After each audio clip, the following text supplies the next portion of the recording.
Let me take you to one of the most unique carnival celebrations in Europe. I went with the Erasmus Student Network, and there were 200 of us across 3 buses. And when we got to town, they already had some wine prepared for us and some food.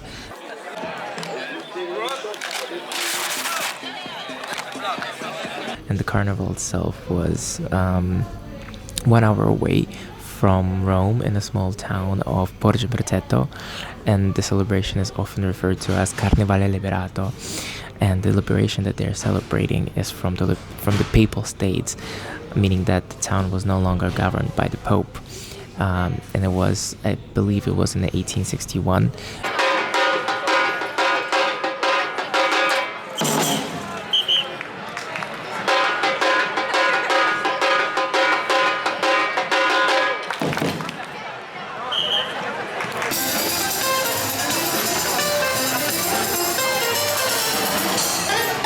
And thus the carnival is a very anti-church presence, with little devils roaming around poking people with their staffs. And there also people eat a lot of red meat, which is forbidden during Lent, and doing all of these activities that are frowned upon by the Catholic Church as an act of rebellion. So you may imagine that it is a pretty interesting sight to see, and like in every carnival, everyone dresses up in some kind of a costume. And in the end, they burned paper statues of the representation of Uncle Sam in the devil form and Giorgio Meloni.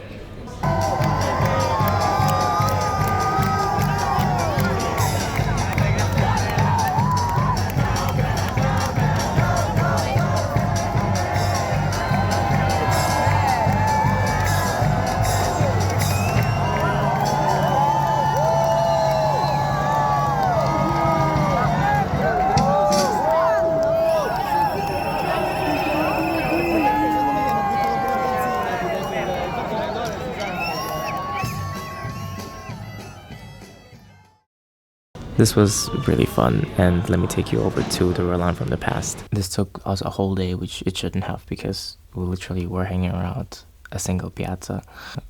But it was alright. It was plus 18 in the day, like you could literally stroll around in a tank top. In the evening though, wow, cold as witch's tits, or colder than witch's tits, that's what Bella taught me. In other news, so the microphone, as you can see, is attached to my cap. It came in this really nice pouch that I can store all my stuff in: the transmitter, the charging station, the lovely little wind muff here. It's so nice to touch here, and all the possible cables, they go all in. It's very super portable. I'm so happy. And tomorrow I'm gonna get a flash for the camera, so my video game and my photo game and my music game, all of this is stepping up and elevated. I'm so happy about this. I'm not sure if I'm gonna take you to class tomorrow with me. The campus in which I am, which I don't have very high hopes for. The university is kind of ugly. I mean, some parts of it are not really ugly, but really not well maintained. This is just crazy how bad things are in here with that. But yeah, let me just take my popcorn, take my Coke, and then go watch a movie.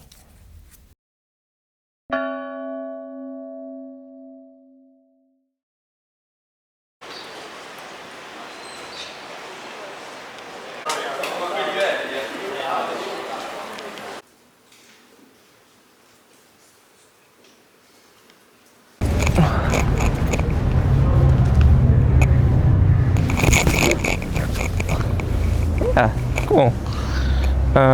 So just had my first lecture. Shit ton of people. 8 a.m. There were people who stood next to the walls because there wasn't enough space. I wonder if they're all enrolled or just like really passionate about cybersecurity or ethical hacking. I don't know. Maybe it's a really good course. So far, I don't know if the professor's good or not. I mean, he's definitely old. We're gonna study by the book, and It's going to be a highly practical course, which is really cool, with labs every Friday at 8 a.m. Of course, at 8 a.m. So far, really, not really much to say. But about the infrastructure, of course, the faculty of engineering in a university like this, non-technical university, is going to be a bit shitty. I expected that, but the state of everything is pretty clean, at least. Better than what I saw yesterday at the... which faculty that was? At the linguistics faculty. And now I have the whole day ahead of me with no classes, which is absolutely perfect. And it's sunny, so let's go study a little bit in the library. And by study, I mean edit the videos, finally. Here I forgot that I was supposed to speak English, but I am saying that I've stumbled upon these beautiful gates, and let's see where they lead.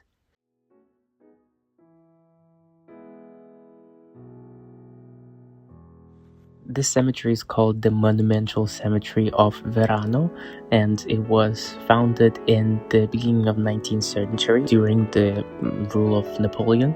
And I thought it would be actually much older, because look at all of these statues. It's crazy how expensive everything looks. It's like the most expensive looking cemetery I've ever been, and the biggest one too.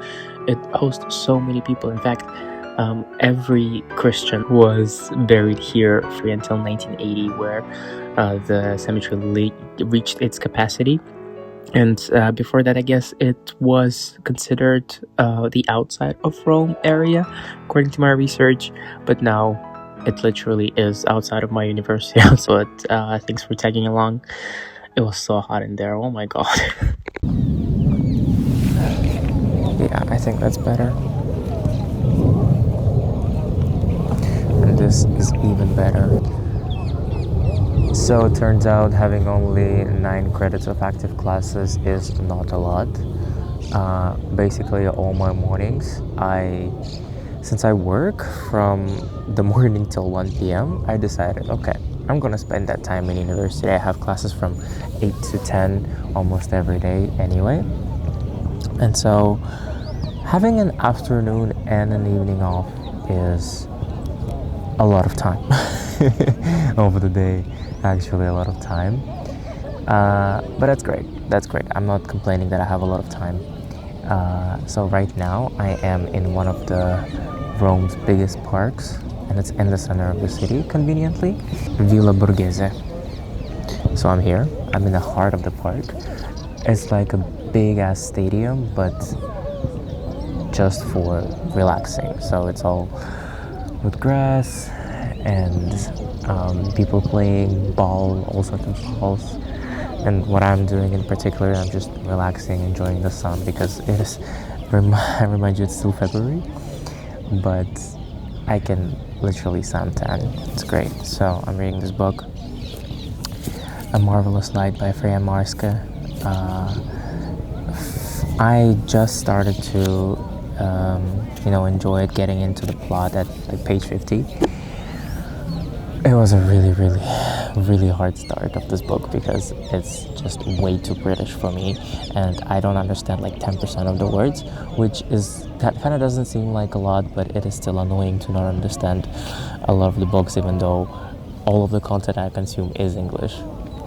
Correction, American. So this is a bit of a different pace.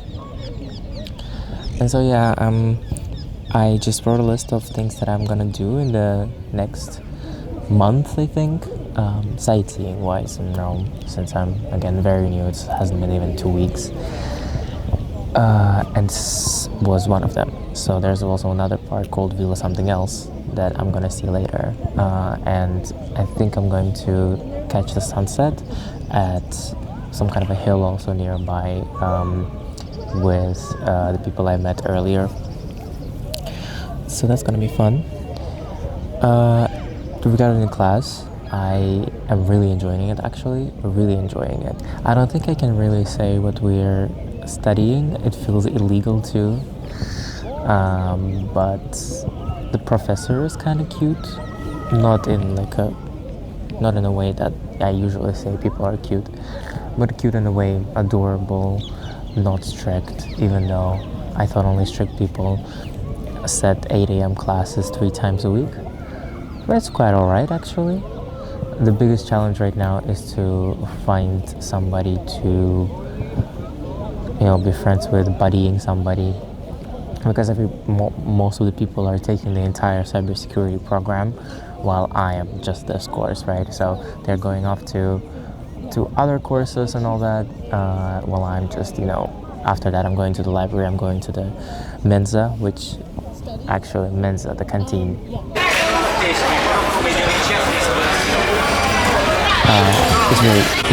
It's really good actually.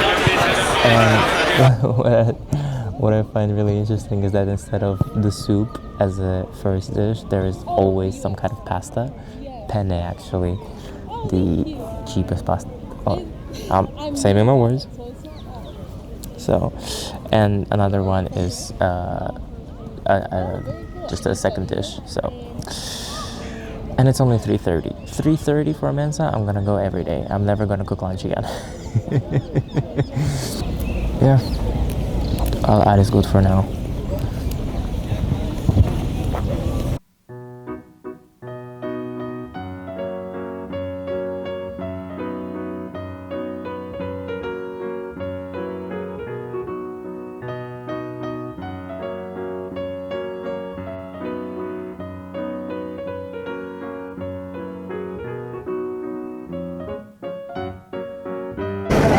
I experienced my first case of racism.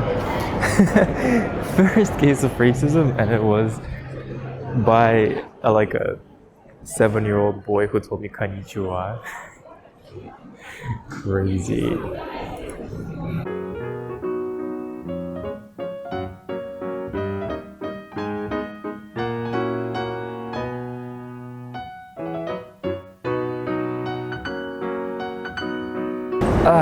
My first ice cream eating experience on camera in this city.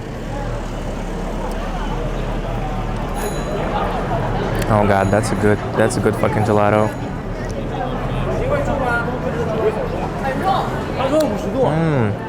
Oh wow, that's a really good fucking gelato. Pistachio and caramel. Wow. You need to remember this.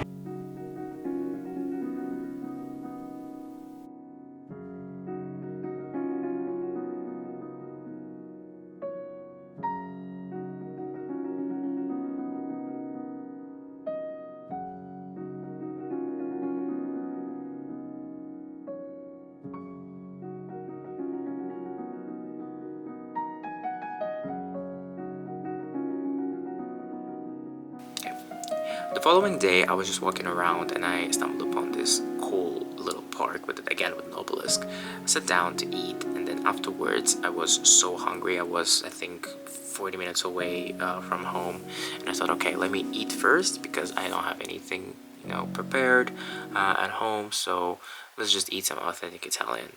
And I went into this restaurant that I found on Google Maps that had a lot of good reviews. It was 6 p.m., so I was literally alone in the whole place. And I ordered some traditional Roman steak, I guess. Didn't ask what meat it was from, so of course it was pork, which I don't really eat usually. But, everything was fine. It was great. It was very cool. I also had a complimentary bruschetta, and free things are always great. It's the 16th of March, baby. We're far beyond week 2. So, after all of these events that you saw just now, I kind of went into an episode of not well mental health. You know why? Because I got sick, physically. And then all these adaptation stuff happened. I realized I'm not actually a tourist, and this wasn't that fun in the end. However, we're back on track. Cool things will happen in the following weeks. The weather is becoming warmer. Norris is coming up. A lot of holiday days, and my Italian course is starting, and I'm finally ready to explore something outside of Rome, like the Vatican. And the surrounding nature. I'm really interested in just getting away from the street noise, because it is so loud in Rome, especially in the areas I'm usually in. I'm living in the center, kind of, really. I can walk to the Colosseum and be there in 15 minutes, so I think I live in the center. So, yeah. But anyway, we're back on track. We're cool. We're healthy, and we're gonna do a lot of cool things. So anyway, next week. Next week, a hot new bombshell enters the villa. See you.